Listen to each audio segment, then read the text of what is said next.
ఉత్కంఠగా ఉన్నది. ఇక రేవంత్ అసెంబ్లీలో చర్చకు సిద్ధమా? 6 గ్యారెంటీలపైన డిస్కస్ చేసే సత్తా ఉందా?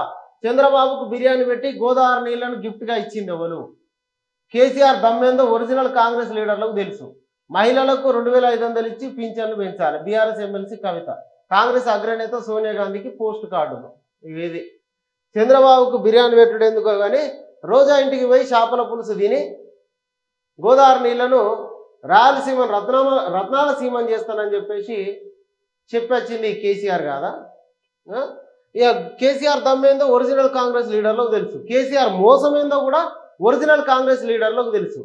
కేసీఆర్ తెలంగాణ ఇస్తే ఈ ఉద్యమ పార్టీ అని చెప్పుకుంటున్నటువంటి బీఆర్ఎస్ పార్టీని కాంగ్రెస్లో విలీనం చేస్తామని చెప్పేసి ఇక్కడికి వచ్చి మాట మార్చిన సంగతి కూడా ఒరిజినల్ కాంగ్రెస్ లీడర్లకు తెలుసు. కేసీఆర్ చేసిన మోసాలేందో కూడా ఒరిజినల్ కాంగ్రెస్ లీడర్లకు తెలుసు. మహిళలకు 2500 ఇచ్చి పింఛన్లు పెంచాలి. ఒక్కొక్కటి చేసుకుంటూనే వస్తున్నారు కాబట్టి ఇది కూడా తొందరనే జరుగుతుంది.